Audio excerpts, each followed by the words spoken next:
But most of us, I think, learned about the broad outlines of what was in this budget when we read it in the Washington Post and the Richmond Times-Dispatch. Because we had a briefing for them before we had a briefing for any of us. And so, you know, it's great that we have a 48-hour rule so that it was posted on Memorial Day Sunday, so we could spend our Memorial Day reading through the budget.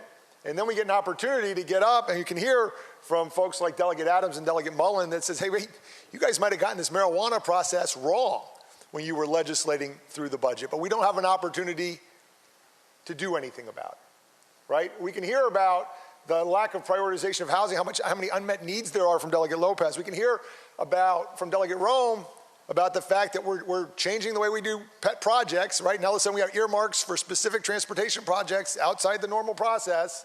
How come I didn't get one? I didn't get a chance to ask for my project because we got 48 hours notice. We weren't in the room where it was happening.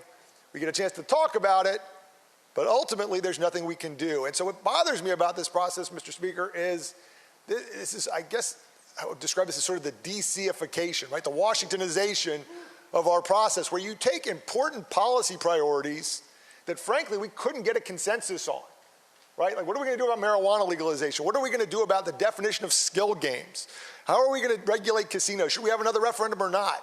These things that went through a normal legislative process where we had committee chairs and we had committee members and subject matter expertise come and testify on these things, didn't get the answer you wanted, so we stick it in the budget, in the other terms section. That happens not usually in Richmond. That's how they do things in Washington, D.C., Mr. Speaker. You tack things on to must-pass provisions. We heard from Delegate Rome. She feels like she has to pass this budget because we don't want the government to shut down, right? That's not how we used to do things here. That's not how I think we ought to be doing things going forward. And so we have a list, a little eye chart, the very last chart in the PowerPoint for those of you following at home, right, which is sort of an eye chart. It's a long list of things that were included in the conference report that were in neither the House or the Senate budget. So no way to even know these were coming, right? It's not like if I went to all the budget briefings and all the hearings and was on appropriations, went to every hearing, that I might have even known that something like this was being contemplated. Because of course, the budget conferees made sure they met in groups of 1 or 2 or 3. God forbid they actually had to have a public meeting and invite the press and the public and the rest of us in to know what it was they were talking about, Mr. Speaker.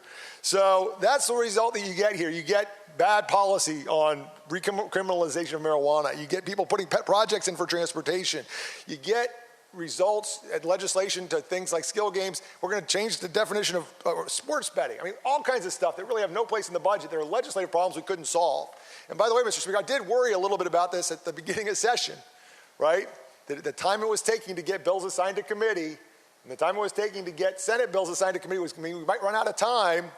And sure enough, we went into overtime. We did this budget late, outside the public view, when we weren't even here in Richmond to be able to talk to the folks that were making the decision. So, Mr. Speaker, members of the House, I appreciate that you all had a cordial process with the Senate.